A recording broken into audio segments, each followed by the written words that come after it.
So the thing is, and I told this story before, the audition was a piece where Benny talks about get your hand off my leg. So the thing was, I've told this story before. The audition, like, I've been doing this a long time, so I go in for an audition. Okay, it's a 4-episode arc, lovely, it's a great character. Boom! I look at the sides. I'm like, these are really good scenes, and the scenes were. Literally, and I wish to God they had filmed this because the monologue in it was so good. It was about Benny, but I didn't know his name was Benny because he changed the name. But I could tell with the writing that there was an accent involved. So what do? You just make a choice. As an actor, you go, I feel this. This is what I'm going to do, and I happen to nail it on the head because the writers are so good. But the monologue was so fucking creepy and good. And I'll tell you, it was like it was about Benny was saying, you know, when I was a boy. My daddy, he bought us a Sharpay. And I'll bring the Sharpay home. Well, sure enough, Daddy gets tired of the Sharpay after a while. And he said, son, you gotta bring the Sharpay out in the yard and deal with it. And hallelujah, he handed me a ball peen hammer. Keep talking, go south.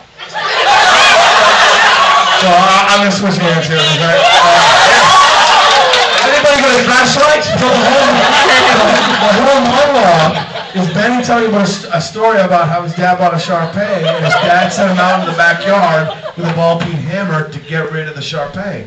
And one of the lines is, you know, when no one ever tells you, God damn it, a Sharpay's head's as thick as a Bible. Because I was smashing him, and I was smashing him over and over, and I know I was hurting him because he was looking at me like, son, what the hell are you doing? And it's a creepy monologue. So these guys, anyways, I don't remember the monologue, but these guys wrote a scene that was, he just fucking did the monologue. So some of you know about me is I rarely know my lines. I do actually improvise really well. It's like a fucking Shakespeare soliloquy. But when I read that scene, they had written it so well, and it was so full, so well written.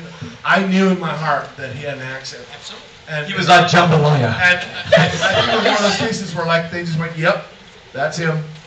Yeah, no, I mean it's true. Yeah. The thing is, though, being up there in Canada, they've always got the choice about whether they want to farm that to somebody else. They always treat you guys. We actually passed on it. We broke back.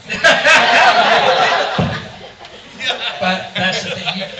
But you were never you were never a doubt. That's what I knew when you did it. It's so cool. It's just that the hat was right. I love the hat. The hat was cool. Yeah, everything worked. It was just one. The hat is glued to his head. It's a similar hat. But it's great when you see characters like that just pop right away.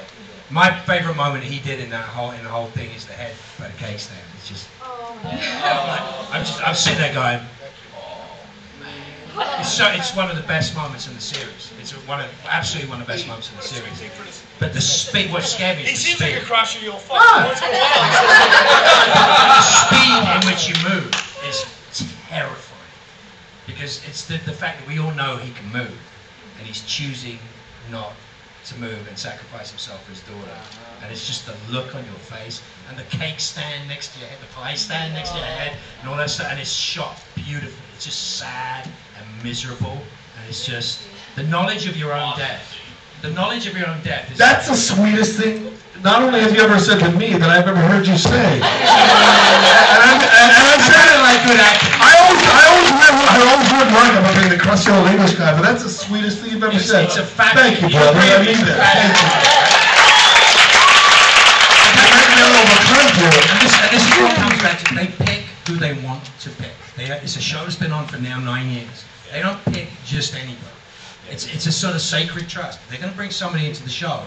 You got to know what you're doing. They got to believe and trust that you're not going to screw with people or the canon or the story. Well, you've got a first AD on that set, Kevin, who knows more about the show than Eric Kripke does. He actually can name any character from any place and what their interaction should be with any of the characters we have. He's just, because he loves it so much, and he's like, well, actually, you can't do that because in season 2, it flamed out. And it freaks me out. And he's brilliant. And he's directing episodes. And it's amazing. And it freaks me out because he'll reference a bunch of episodes that in my head I'm like, I haven't watched that. Imagine when he does this to Sebastian.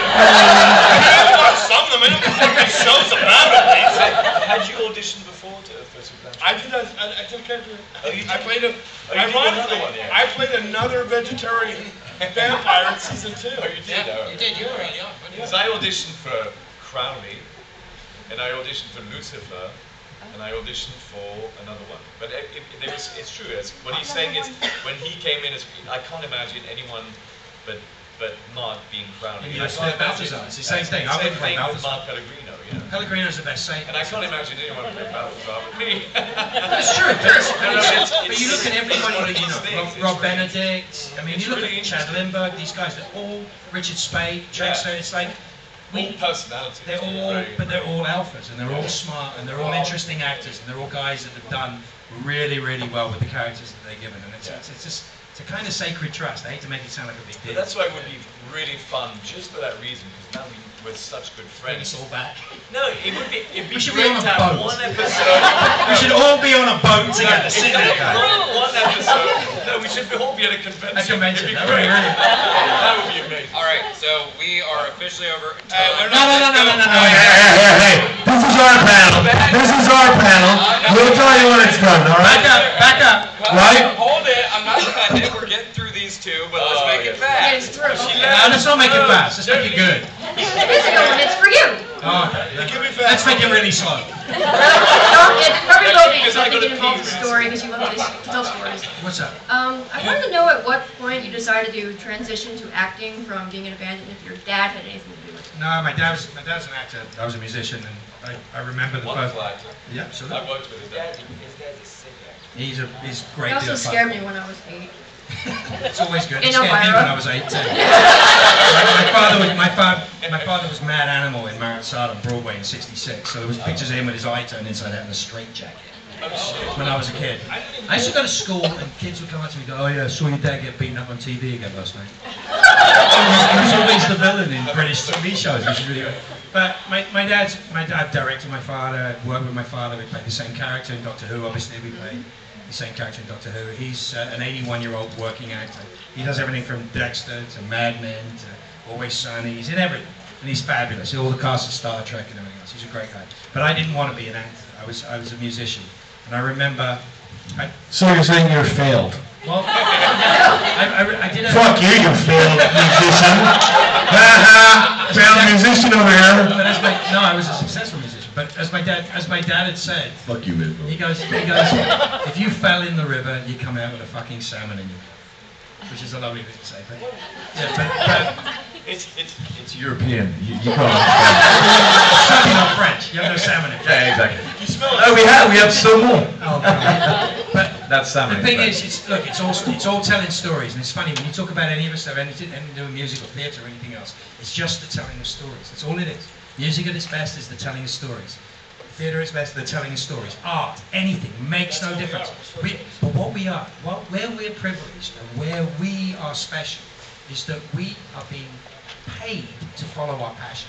We love what we do. Universally, every one of us here loves what we do, and it's an honor and a privilege to be able to do it is one honor and privilege, but to be paid to do it is hysterical. And it's not about being a star. No, We're not interested in being star. We're interested in acting. Yeah, free beer and acting. Okay, thank you. And last question, make it a very nice tight one.